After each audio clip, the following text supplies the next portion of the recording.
Welcome to the Kentucky X-Files, Season 2, with your hosts Dennis Mays, Tyler Stewart, and Josh Gibbs. Don't forget to subscribe to us on YouTube, Spotify, or wherever you get your podcasts, so you never miss an episode. Now, on to our show.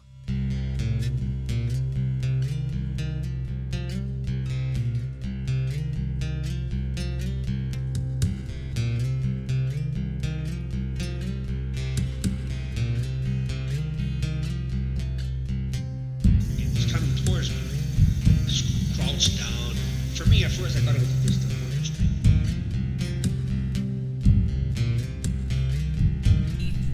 I thought it was a bear. You can tell the difference between a small or spindly leg creature and something with a larger foot. And it was big, whatever it was. It ran straight down at us and it just stopped. It was pitch black. Couldn't see it.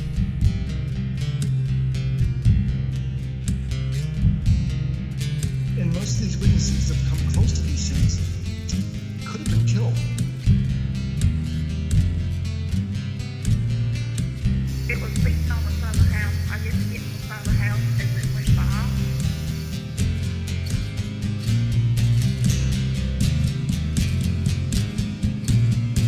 Now, when it stood up, that's when I knew it was a strong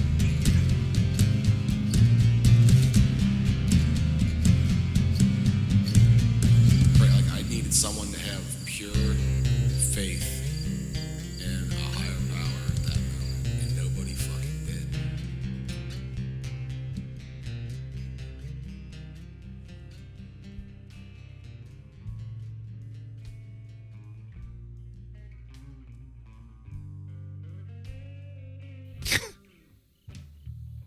Welcome back, guys, to the Kentucky X-Files. Oh. Whoa, you jumped the gun there. I was on it. Figure we're mixing stuff up for the intro. Yeah. Took my bird away. See, but Yeah. he laughed. He took my birdie. He laughed on Hey, cue dude, my that time. buddy. He took my buddy. He didn't do my laugh on the last intro, but he did it on this one. I forgot. It's easy to forget the laugh. I forgot. I'm sorry. Obviously. I'm just saying, God. we're all talking about we should switch roles and stuff. I'm going to get on there and be like, welcome to the Kentucky X-Files. Season I can't 2. sound it. She's If you she's do a that, natural. doesn't mean Catherine sits with us. This deal sucks. I guess so. Shit, it's too late now. Yeah, I screwed myself out of that one, guys. I wonder if Catherine would sit in and do an episode with us. No. Do you think she would lower herself? Oh. She's very sophisticated. Yeah. You know? No. Not happening. Her time is probably a lot more valuable than ours. Yeah. Yeah. I mean, people pay her for her time. Yes. Yeah. For her voice. So hold on a second. Like, we do an hour-long episode. How much is she going to charge us? Oh, that's how many words. Oh, man. Yeah. You'd have to keep being like, don't answer that. Shut up.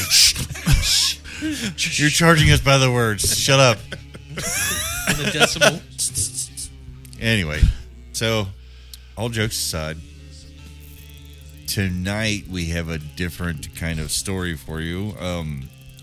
I know we're typically lighthearted and a little goofy when we're doing these, and I want to tell you that it has nothing to do with drinking beer, but that would be a lie. Anyway, moving right along. Okay, so this lady Amber has reached out to tell her story, and I want to give a little disclaimer. Parts of this story may be disturbing. If you happen to be a child, stop listening immediately. Get off of this phone. Turn this off. Find something else. Do not operate heavy equipment. I think you're exaggerating our reach a touch. I would be impressed if there was like more than one child that was like, What the hell are you doing listening to this? Right. Get off of this. Just like I said, just little disclaimer. Parts of this story deals with addiction. Parts of this story will deal with a couple things that are going to be a little like I said, disturbing. So hopefully this makes it to the light of day. We'll have to wait and see, won't we? That's the bad part. That's the downside of a show that has no scripting. We don't know what we're going to hear. We don't know how it's going to go down. We don't know the story. The folks that we talk to are opening up and telling us part of the story that is their lives. So, without further ado, I'm going to give her a call and let's dive into this. So, if you can, suspend your judgments, suspend your whatever, if you have weak stomachs, hopefully they won't be tested. So, this is Amber. Here we go.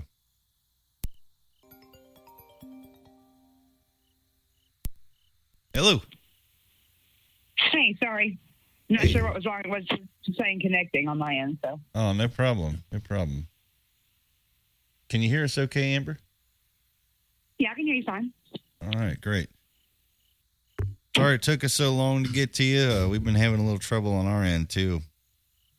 That's okay. I had to work late tonight anyway, so. Yeah, no problem. So I looked over what you sent me, all the, some of the details of your story. And I would love it if you would take us through wherever you're comfortable with. Start from wherever. And okay. I'm not sure about like names and things like that. Mm-hmm. I don't want to be. Some people have given me permission to use their name, but if they haven't, I would rather not, just because of it's probably the for the better. sensitivity of the matter, Yeah, it's probably for the better if we leave names out of it. If you know what I mean. If you're worried about it.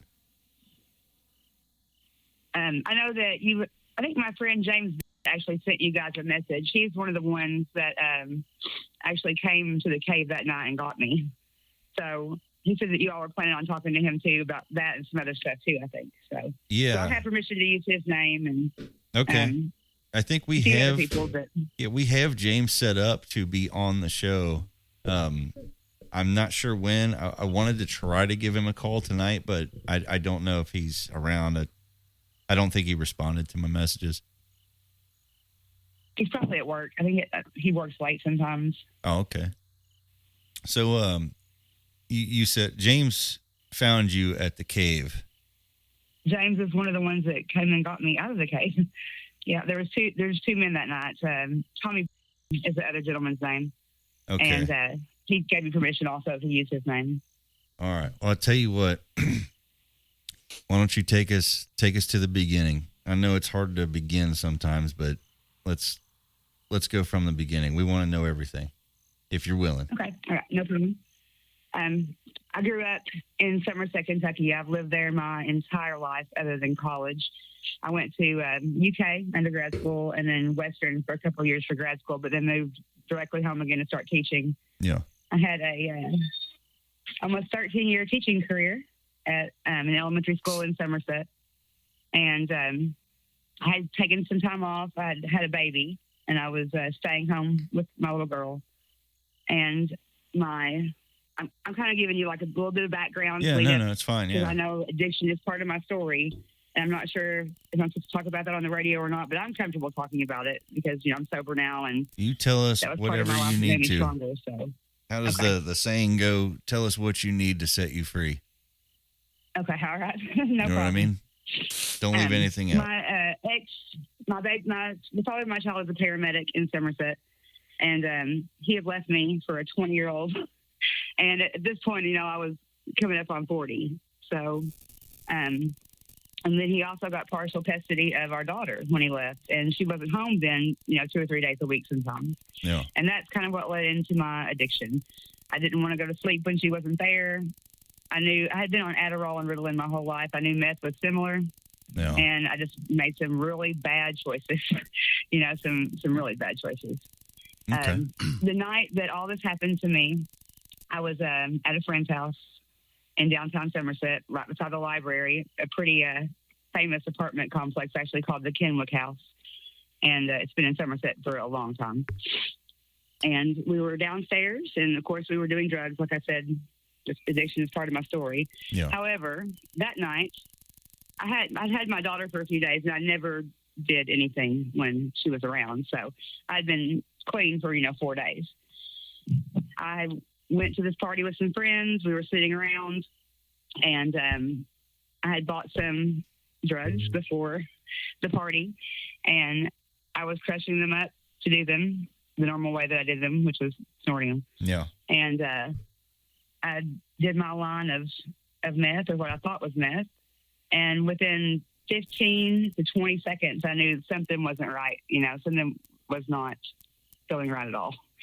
And I started to get really woozy. And with meth, you don't get sleepy at all, of course. And I started to get super drowsy. This was all taking place so fast. I tried to tell another girl what was going on, but the last thing really I remember is going into the bathroom.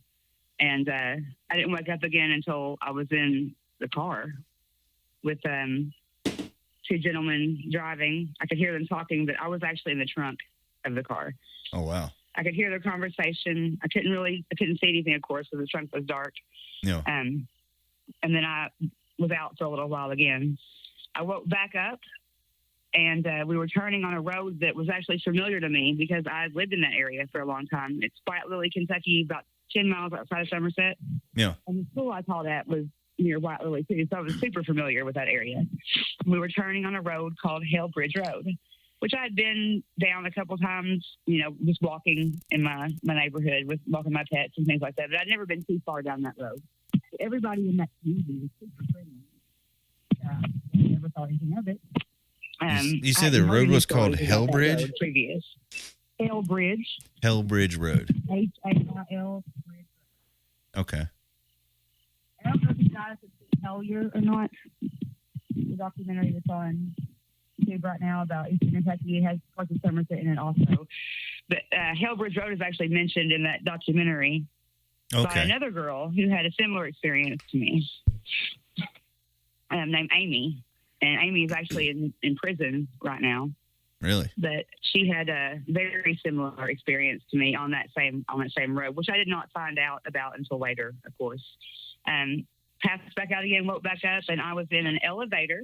It was an old elevator, though, like ones that you'd see like in downtown New York, like the metal elevators. Yeah. Kind of like cages almost. And it was inside the bathroom of this house. And I know that seems odd and crazy, but that's where I'm 100% sure it was in the bathroom, because I remember seeing bathroom fixtures and stuff as they were loading me into the elevator. And this elevator shaft took us down a floor or two. When we exited, we were actually inside of a cave. We were in the cave that a lot of people go to on Hellbridge Road, but this is the back entrance that I had never been through. I had never seen this part of the cave before. There was an altar. It was a huge rock, probably, I would say 10 and a half, 11 feet long by 7 feet wide. Wow. That was laying on top of other rocks. There were men, lots of men, probably 30, possibly more. My memory's, like I said, because of the drugs that I had in my system that night, my memory's not great, but I do remember there being at least 30 men there. And there were also other girls there. Yeah. They kept us in the separate area on mats. Most of us were, like I said, most of the girls were passed out. I'm not sure why I kept waking back up, but I did. And when I woke back up, I guess it was when they came to get me, it was my turn. I really wasn't sure what that meant, but they led me back out to another area of the cave and told me, to stay on that rock. I couldn't have moved much anyway, so it wouldn't have mattered. And then passed back out. I woke back up intermittently and heard them bidding. They were definitely bidding on me. Oh, wow. And there was talk about, as they were bidding, they would tell them factors that might make them raise their bid. For example, and I don't know why this stuck, but they said, she has RH negative blood, man. She's O negative. And the bid went up instantly, and the next guy doubled the next guy's bid. And then I thought that was it. At that time, that's when James and Tommy entered. And these men retreated instantly back into the back part of the cave. And at that point, I just remember Tommy wrapping his sweatshirt around me and picking me up and putting me over his shoulder. And they carried me out through another entrance. They took me straight to the hospital. I was trying to kind of tell them, what had gone on. The hospital drew my blood. Yeah. And because I requested that, what came back was no methamphetamine in my system at all. However, there was ketamine, Rohypnol, and phenobarbital. Those were the three that were listed as positive, none of which are street drugs and none of which I had ever done in my life, prior to this night. At that point, they left the hospital. They did a rape kit at the hospital, although I was fairly sure, I hadn't been sexually violated, although I was not clothed. But I was positive they hadn't really, sexually violated me. I didn't feel like they had. They did a rape kit anyway at the hospital. They confirmed that there was nothing like that, that they found. Yeah. I went to the sheriff's department and gave them my printout of my blood work and was adamant. I was just so sure that they would believe me. I hadn't been in my addiction very long. I was a school teacher. Why would they not sit down and listen to me and believe me? Yeah. I was just so sure that they would and something would be done. But instead, I was dealing with were 4 police officers who didn't want to hear anything I was saying, especially as soon as I mentioned some names of some men that I knew that were there. My parents are both business owners in Somerset. So I'm pretty familiar with, the community and the people and the other business owners. 2 very important families in Somerset had basically just told me that I was a junkie and I needed to go to rehab and turn me away. So at that point, I pretty much figured, it's definitely time to get clean. When something that bad happens to you, it's a wake-up call for sure. I went to rehab.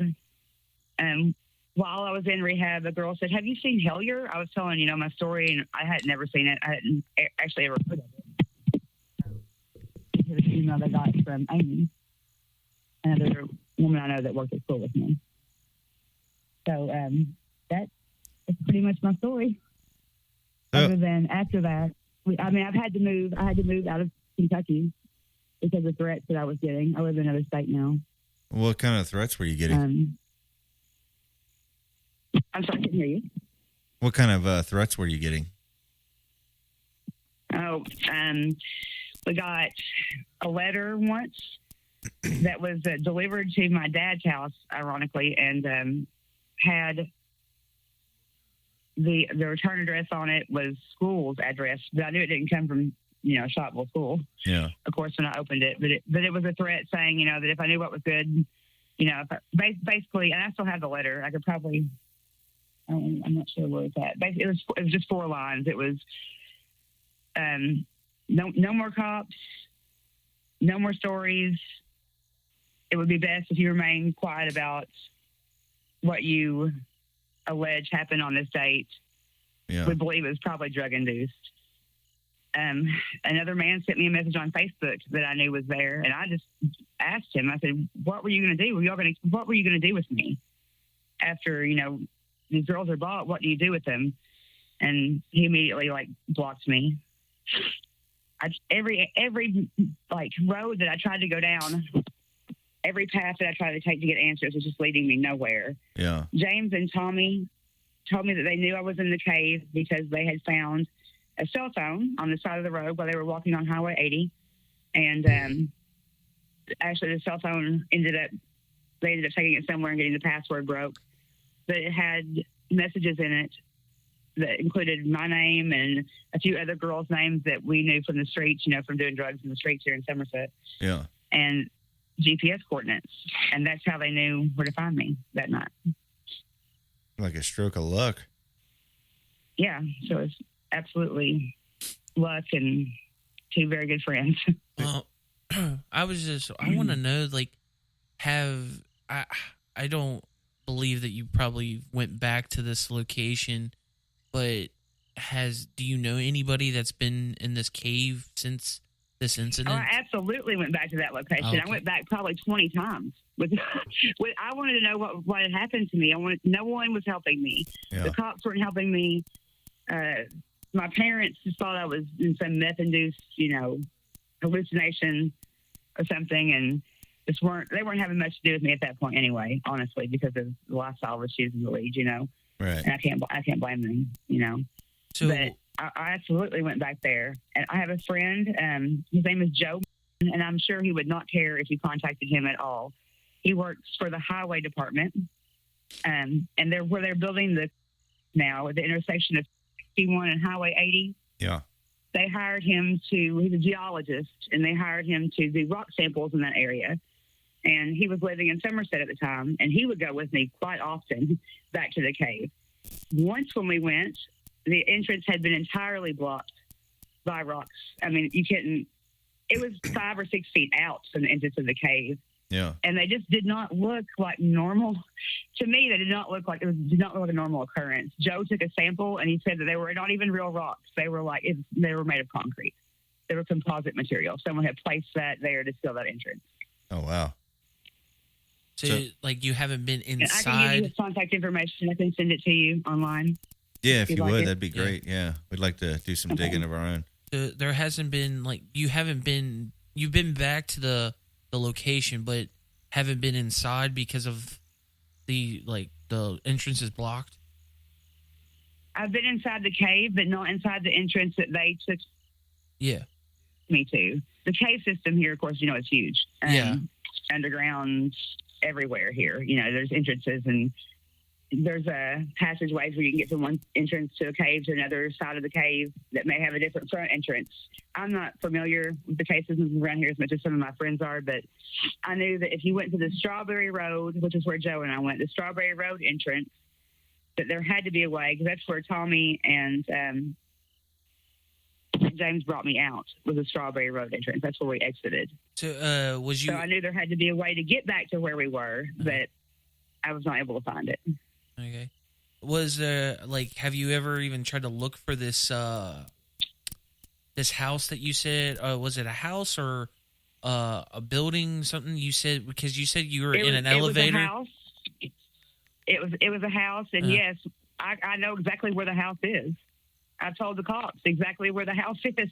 Is there people living there? It's the only one. It's the only house on that road that's not on the PVA website. It's not listed as a property at all. It's completely fenced up with electric fences. Like, I'm talking Jurassic Park electric fences. Like, they're keeping velociraptors behind them or something. And it's There's just a huge regular house. Security cameras everywhere.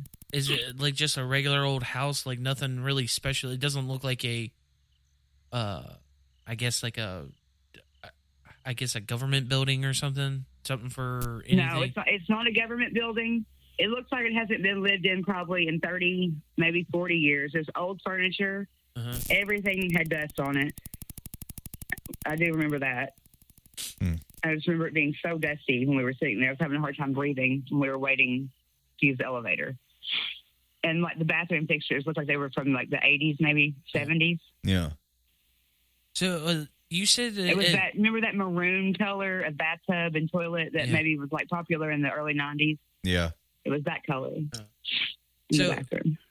You said you've actually been back inside the actual cave, but around the area, did you say there was an altar, like a stone altar that you remembered? Yeah, so it was definitely an altar. So that's what they were using it for. Yeah, that's what I was just wondering, was it still there? Did you get to that area of the cave?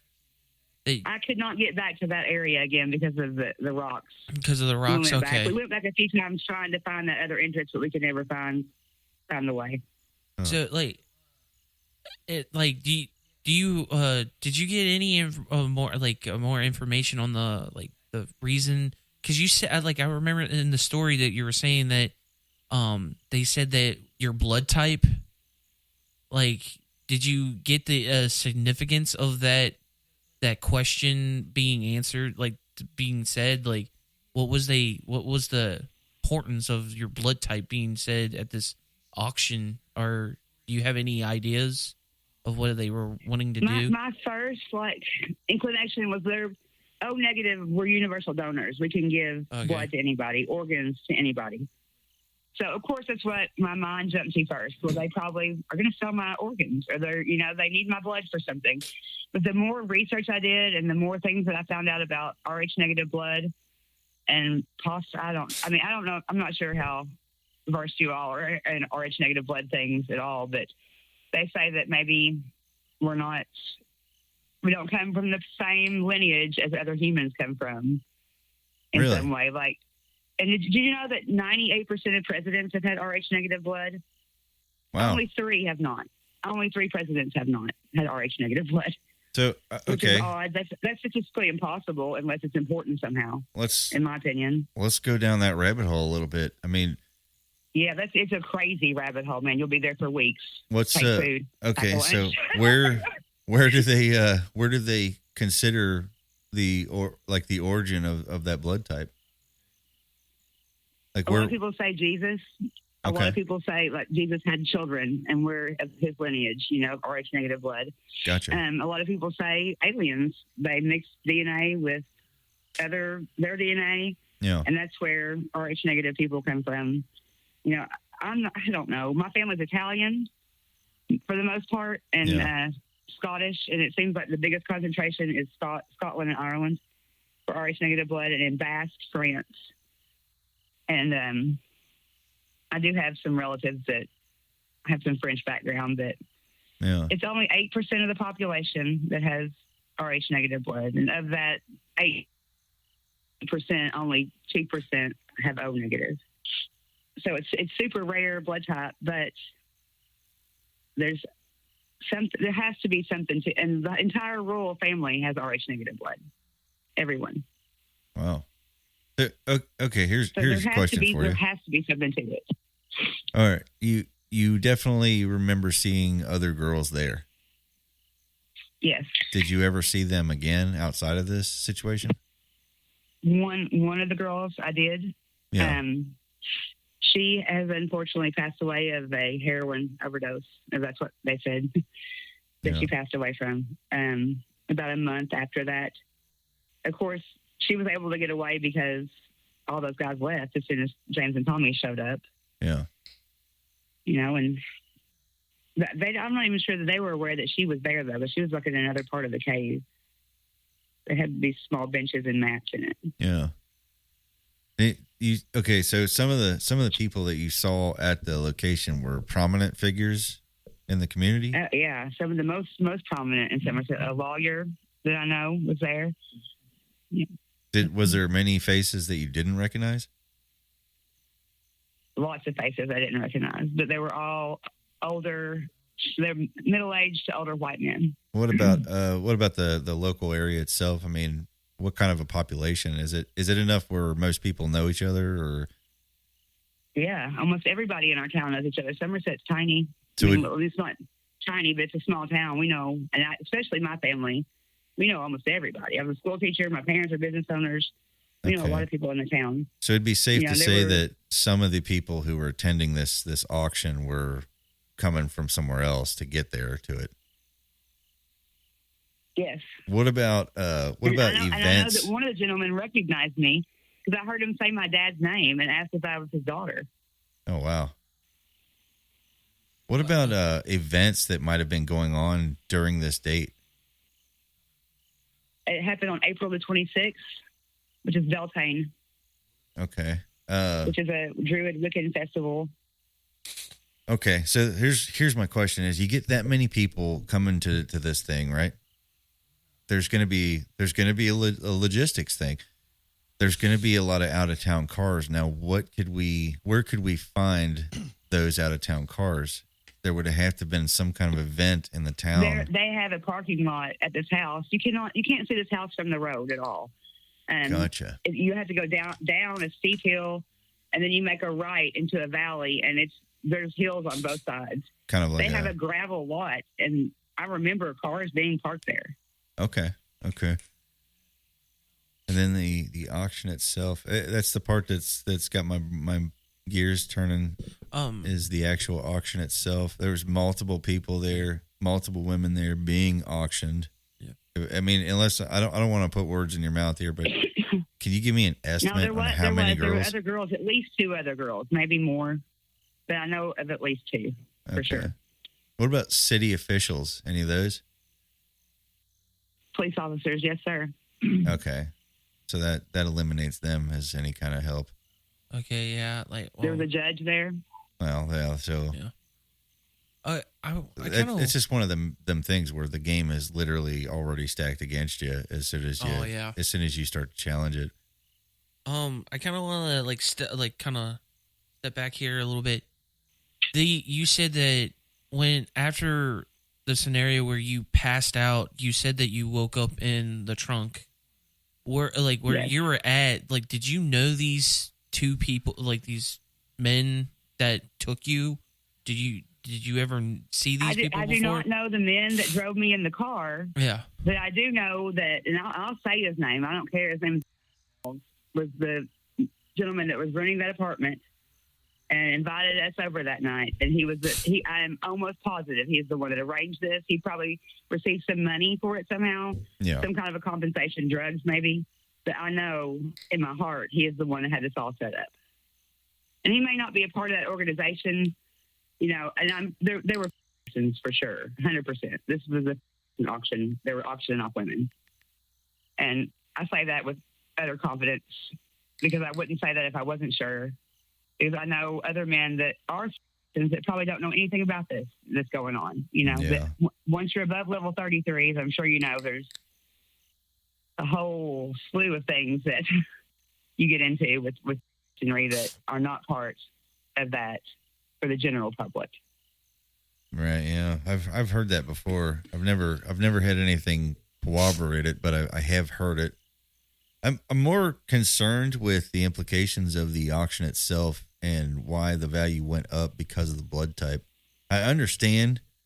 I totally understand what you're saying about as far as people's belief in the blood type being super rare and linked to certain things.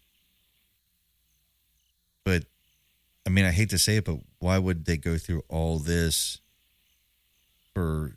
Are y'all familiar with who the Anunnaki? Have you heard that term before? Have, yes. The Anunnaki. That's another thing that I found a lot when I was researching Rh negative blood. Is the Anunnaki were descendants of them. Right. Of course, there's so much information out there, and I was trying to do this all alone and scared. I mean, terrified. I'm still terrified now. A lot of times I'm not sure. Understandable. Yeah. I don't think had I not been so mentally okay before, I would not have come out of this okay. I know I wouldn't have. Yeah. Especially without the support of my family, who just thought I was raving lunatic. But I think my dad came around when I checked myself into rehab, and he thinks that maybe it was more grandiose in my mind than it actually was. I think that I'm giving you bare minimum details because I was drugged. So I definitely, I'm not making anything grander than it would seem, Yeah. And my story hasn't changed from day one. Like what happened to me, what I remember happening to me, and I remembered more from, little bits and pieces, but the details have never changed in my story because it's real. It's true. Have you ever thought about getting hypnotized? Yeah, a lot of times. I have. Yeah. I just don't. I'm not aware of anyone in Somerset that does that. Yeah, that's probably. Honestly, I mean, it's kind of a frightening prospect too. I mean, I would love to do that though, because then maybe I could find out more. About. Yeah. I have a daughter, and she's also O negative, and she's 9 now. Yeah. And this terrifies me for her, of course. Well, yeah, I understand that. That's a reasonable fear. I mean. Wow. I mean, my mind is on fire with ideas and theories about this, and I'm hearing it. I hear what you're saying. I mean, you had an addiction. Everybody thinks that you're making it up, but if you already had the addiction and they knew you had the addiction, you became the perfect target. Because who's going to believe you anyway? That's exactly what it was. They're targeting girls that have addictions in Somerset. I'm kind of the mind where if it makes sense. Women right now, 8 missing girls in Somerset right now. In just Somerset, we've had 40 overdose deaths probably this year so far. And a lot of those are girls. And a lot of those are girls this is probably happening to. Huh. Or something similar. It's wild. How far back do these missing girls go? I couldn't hear you. How far back does it go? I mean, what kind of dates do we have on these missing people? This is within the last year and a half. Just in the last year and a half, there's that many missing? Yes, sir. Yes. And no one is, so I don't understand. Nobody is, is not wanting to look into it in Somerset. There has to be a reason that they're not looking into it. Well, there has to be a reason why all these girls are overdosing and dying. I mean, I know drugs are a problem in Somerset, but I know girls that just had meth addictions that they say have died of heroin overdoses. Yeah. That have been involved in some shady stuff too that's been going on, and not maybe the same exact thing, but some kind of human trafficking. Okay, so you said that you grew up in this area, right? Yes, my whole life. Your whole life.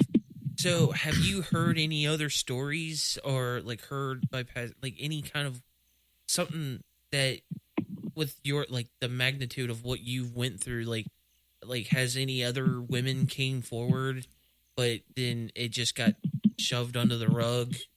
Like, there's other women that have came forward. Like previous to you? Okay. I don't know if you guys, did you say you'd seen Hellier? Yeah. I've seen a little, yeah. Okay. Amy, the girl that they talked to while they're in Somerset. Yeah. A lot of this stuff happened to her. Not my exact story, but it was very similar. And I know, I know two other girls, actually. One of them is dead now, and the other one is a friend of mine in Somerset. I won't use her name, but yeah. I know that something very similar happened to her with the same guy. It wasn't in his apartment, but he was definitely trying to give her some drugs that weren't what she was asking for. Yeah. So I know that it's happening to other girls. And these were previous to what happened, like, to your experience? Previous or right around the same time. Gotcha. Okay. What has there been missing people through, like, as you were growing up in Somerset? Just random people going missing? I can't remember a whole lot of stories growing up of missing people. In the 90s, though, there were a couple of murders that were beheadings. Okay. That were brutal and violent that probably have everything to do with all of this stuff. Oh, wow. The lady that was murdered, her and her, I think it was her stepbrother. He was much younger than her. She was dating a doctor in town, and he was taking her, to some crazy sex parties, things like that. And he took her to one, and there were children there. And of course, she was adamantly opposed to that and left. Yeah. 2 weeks later, she was almost hit by a car in Somerset, almost died. Then she was arrested and charged with possession of meth, and she'd never done drugs in her life. When they raided her home, they said they found meth, and they didn't. So she had to hire a good lawyer, and she actually got out of all that. And then later, they found her deceased. Wow. Man, I think it was were their names. Okay. I'll tell you what, this is, and I mean, it's a shocking story. You know what I mean? It is shocking. It is. And it's so shocking, I think, that people they don't want to believe something like that can happen in a town like that. But I think it's going on. I think it's been going on for a very long time. I think that it started with a gentleman named in the 1970s. Yeah. Who owned a toll company in Somerset. I know there's especially on our little show, we always try to kind of stay as neutral as possible and listen, and let everybody kind of tell their story and just kind of let everybody decide. I'm gonna go ahead and draw a little line in the sand here. I believe you. And the reason I believe you is because I hate to say this because I don't want you to take it the wrong way. It's that if your story wasn't true, then it would be the absolute craziest amount of detail put into an untrue story. I've heard some stories I've heard some stories before that I didn't believe, but I let them tell it, and I sat back and I waited and I thought, well, I don't know if that was true, but there's something in your voice, you know. There's I'm something. sorry, I'm crying. Not many people say they believe me. You know. No, I believe you. I believe you. I want to tell this story. Let's show it. Let's show it to everybody. Let's expose it. Maybe others will That come would be forward. great. I don't know what's going to happen. I don't know if it's going to do any good. But fuck, I mean, if we don't, we're just as bad as them guys. You have to tell it.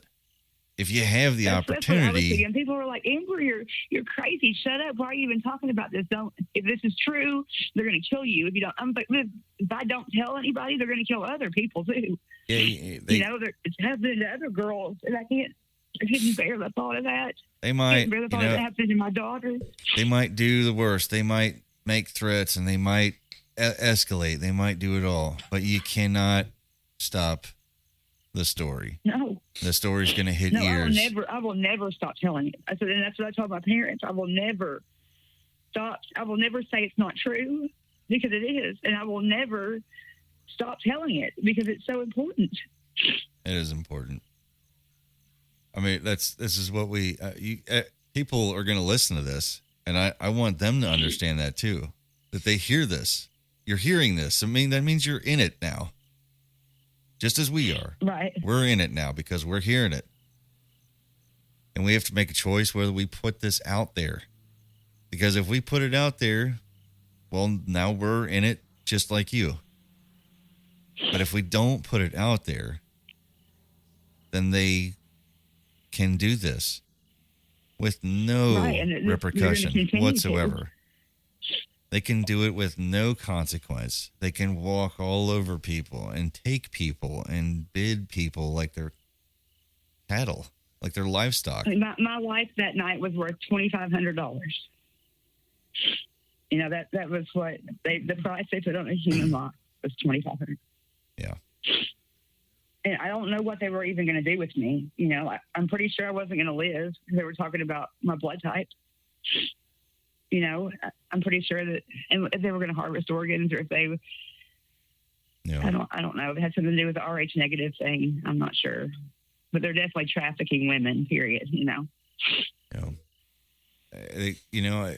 Every day I see the signs all over the place that says you can help save lives. There's signs everywhere. You know, if you spot something like this, if you spot human trafficking, if you spot this, here's a number to call. Here's this, do the right thing. And I can't help but wonder how many people actually pick up their phone and actually make the call. How many people say, you know what? Screw it. I'm going to draw my line in the sand and I'm going to make the call. You know, right here. Yeah. We're going to tell your story. We have to. Because if we don't, then nothing good will ever happen. I can scan my hospital, my blood work from the hospital and send it to you guys. I can scan. I can have Tommy and James contact you guys if you'd like to talk to them. Absolutely, love to talk to them. I can give you the police report that I filed that night. You know, like whatever you all need. Yeah, absolutely. Send me whatever you need to. I would definitely get more into this. Like, try to dig more into this. See if we can figure out something. Yeah. Like, get some answers out of this. Good luck with that Rh negative rabbit hole, guys, because that's a crazy one, man. That consumed about 6 months of my life after all this happened, I think, and I still don't know the answer. You know. Okay. What I'm really hoping for is that somebody hears it and says that happened to me too, and they come forward. And if they come forward, well, you know, now it's not just you. Now you're two. You know what I mean? And then hopefully another one until you're an army. And once you're an army, well, then now they have something to worry about. You know? Right. And I think these men have been in power and in control for so long, and they're just so used to getting their way and being able to buy people, I think, and it just being the general way that things go, especially in my town. And I think that that scares them, you know, to know that there's women like me that I'm not going to keep my mouth shut. I don't care if people think I'm crazy. I've already lost pretty much everything that was dear to me because of drugs, and this it's important. What else can I really lose? There's nothing else. I'm just I'm building my life back. I'm working again, getting my child back, everything. Yeah. Sober. And I'm still telling the same story, and I will never stop. Look at it that way. You went to rehab, right? Yes. Okay, you're clean. Yes, sir. Okay, you're clean. You went to rehab. Your goal is to rebuild your life and fix things, right? Absolutely. So you don't owe anybody nothing now. You paid up. Right. You went through it. You paid up. You are literally working for yourself now. So you don't owe anybody, even us, any explanation. I feel like the drugs are important to include, though, because that's how I ended up in that situation. Oh yeah, I agree with you. Yeah, I totally agree with you. I'm not saying it was my fault. I'm just saying that I put myself there. Yeah, I get that. I'm just saying that now I can hear it in your voice when you talk about it. It's you paid up. You're good. Nobody. I mean, I'm not judging her. You guys judging her? I'm literally no. I have nothing against you here. Everybody has a dark path that sometimes they'll go down, but some people don't get out of that. And I applaud you that you took the steps to. Yeah, some people go to hell and they don't come back. Yeah, she went to hell and she's fought her way out of it again. That's commendable. That's right. My rock bottom was abrupt, and it was one night. Some people's rock bottoms are years. Like that. So in that way, I feel like I'm lucky. That scared me enough to think I have to quit. I'm going to die. And maybe not even from the drugs, maybe just from the people involved in the drugs. That I was sitting here listening to your story, and I was researching everything you were saying, like the areas, looking at Google Earth maps and everything you were talking about. And a thought occurred to me that you had an out. You had an absolute out. If there was a crazy story that was drug-induced that you didn't truly believe happened, you had your out. You could have said, "I'm sorry, guys, I was on drugs. I don't know where this came from." The fact that you're clean and holding on to it. They didn't threaten me with filing a false police report. Right. But they can't prove that it did not happen. Right. So I'm not retracting it. I will not retract my statement. Yeah, I will never retract it. You could have very easily In fact, just give it back to me. chalked Let it me up to add some drugs. stuff that I remembered, if you want. But I'm not taking it back. I don't think you should. I don't think you should ever take it back. No, I'm sure that there may not even be a record of it now, other than the paper that they gave me when I left there, which was a bunch of rehab pamphlets and just stating that I had reported a kidnapping that was safe now. And to my knowledge, they never went and spoke to anybody, any of the names I gave them at all.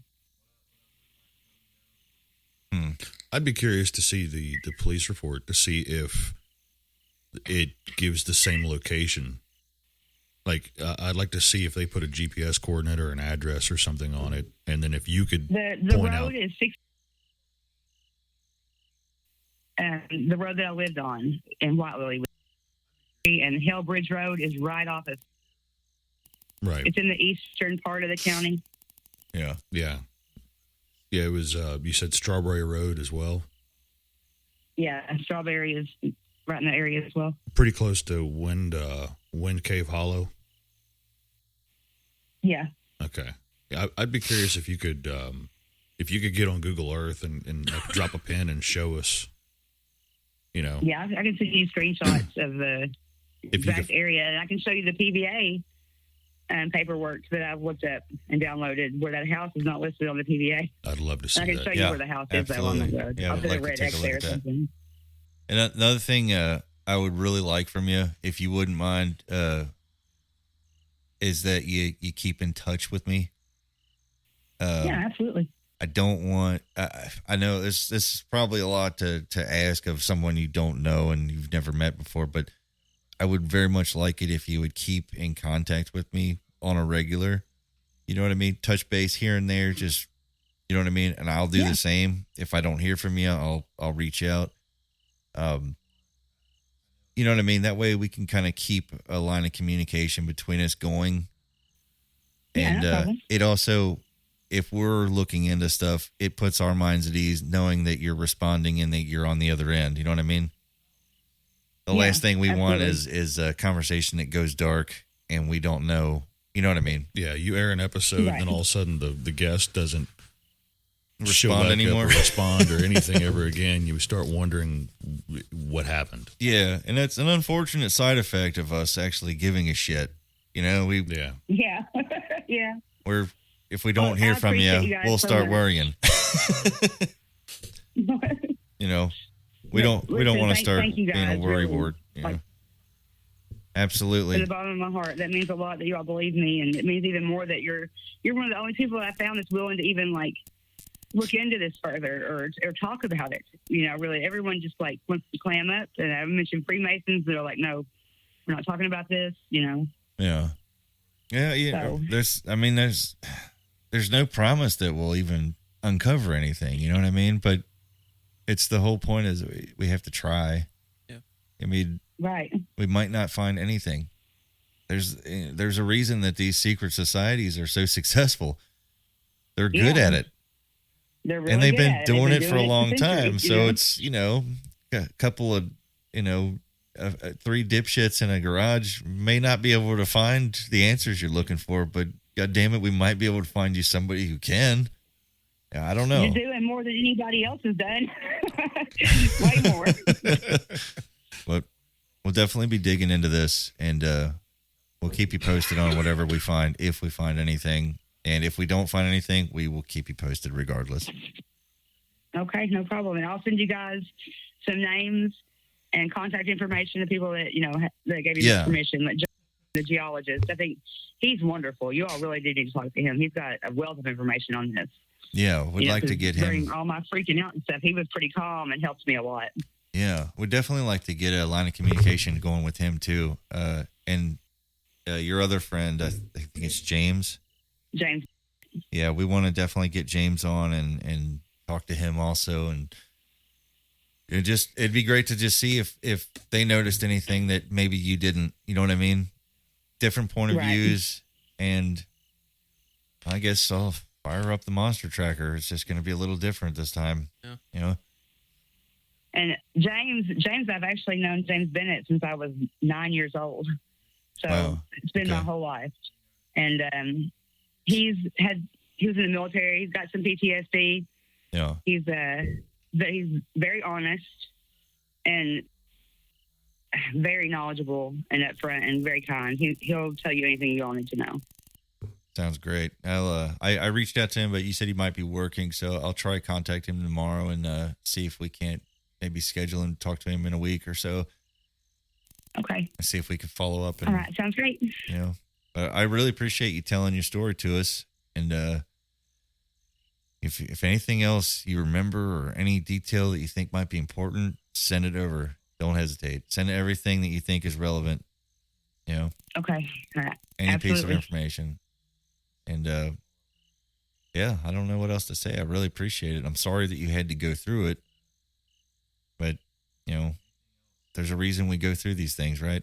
That's what they say. Right. There has to be. I have to believe there is, or I'll go crazy. There has to be a reason. There has to be something, All right. purpose to all this, or I will make one There you go. and, help some people along the way, hopefully. But I appreciate you guys so much. Thank you for calling me. All right. We appreciate talking to you. You have a good evening. Y'all have a good night. You too. Well, boys, that's a different type of story. Still, Yeah. it still sits in the unknown. The stuff that goes behind, like doors that, like, Yeah. like these secret societies. Like they people talk about them all the time. Like you could sit there and laugh about that, but if you don't believe in what are they called? Like what are they called? Like Freemasons. That's what she was Yeah. saying that she believes that it was. But even if you don't believe that it was them, Yeah. there's some type of secret society out there that lurks around in the shadows. Right. And I've always said this, like all the monsters they're not always in the they don't always live in the shadows. Right, yeah. They're the people that we stand next to, we work with, we put in power. Like she was talking about judges and police, doctors, lawyers. I can sit here and listen to a story, and I can tell you guys that some stories I get red flags a lot, and they start going off. And the more frequent they go off, the more I lean towards, I don't know about this. Yeah. I didn't have one single flag when she was talking. Just listening to her voice, I don't know what to say. It was the fact that the story made sense to me. Mhm. I don't understand the purpose of what happened. Sure. I'm not going to claim that I do. I don't even have a theory as to why of the story. I'm just saying that from her point of view, I believe that she saw what she saw, and I'm willing. I'm not even fully willing to throw my coins in with a lot of the stuff we hear. Uh-huh. But on this one, I'm willing because I don't have to prove that man can be a monster. I don't have to be a skeptic of mankind being monsters. There is no monster there to prove.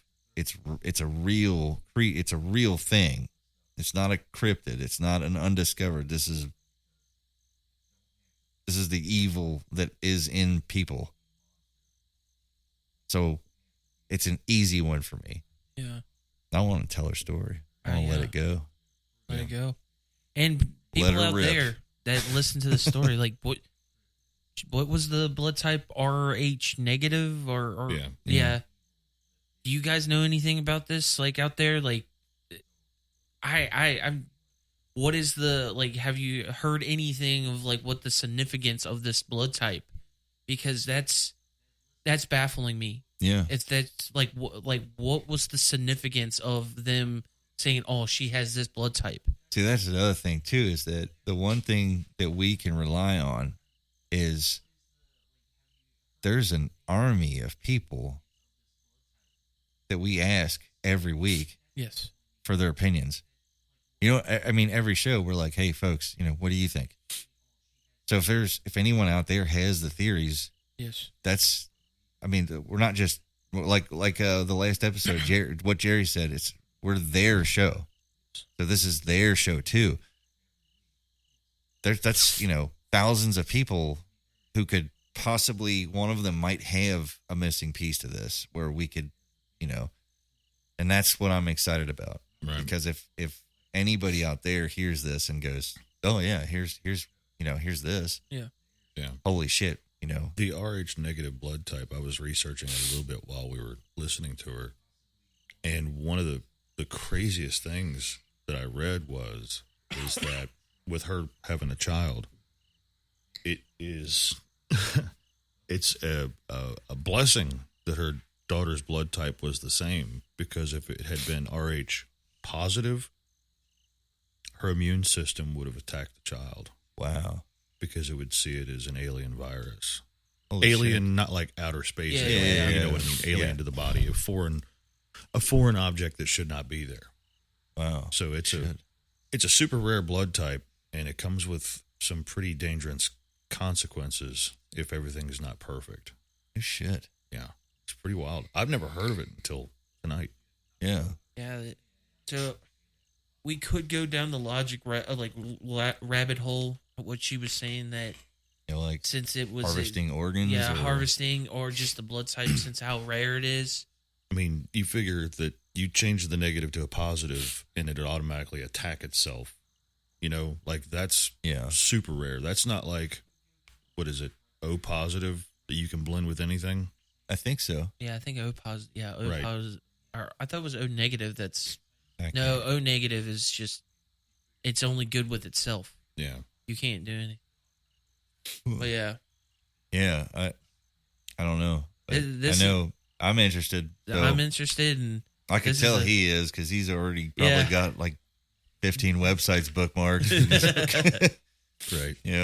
I'm definitely interested. I might take the approach of I might go looking for the why. PI. Yeah. Right. I might not go as far into the details of like you are with the scientific part, but I'm definitely going to look into the why. Like, why would it be sought after? Who would want it? You know what I mean? Figure that out, and we have an answer. And I guess I would love to, like, I feel like we need to say this at the end of that. Like, you were going on, like, you were talking about it in the episode. If you guys see anything of, like, this type of nature, trafficking, say something. Right. Call somebody. Absolutely. And another thing, too, is somebody that has a drug addiction, get them help, man. Do what like, you can. she fought her way out. She got herself help. You guys can do it, too. So, like, I feel like this is a heavier episode. On this episode, in the links, will be all the information you need to either report suspected human trafficking and, obviously, help for addiction. So, yeah. This is the first time we've had a tangible monster episode. Yeah. One that we didn't have to prove it was real. All of the monsters in this episode are absolutely real. Human trafficking, drug addiction, all these things are real. Yep. You know? Absolutely. So without further ado, let's let these people have their day and have some time to think on this one. We're going to need your help. We definitely need you. And what do I tell you every single week? Look out for each other, because we are literally all each other has in this life. And now, you know what? Amber needs us to help look out for her. So let's do that. And if you've heard anybody tell you stories that sound similar, turn them on to this episode.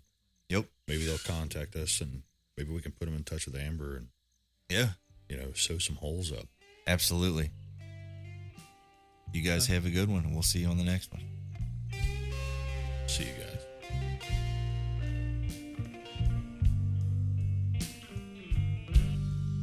So cold. What can we do? Spend all my time howling at the moon and missing you. Now I'm a ghost haunting the world. Spend all my time howling at the moon and missing you. Well, I don't know how I got here, and I don't know if I'm leaving. I just know it's just been too long. Loneliness and ending is the only real companion, except for this goddamn song. The Ghostman Blues. I sing for you.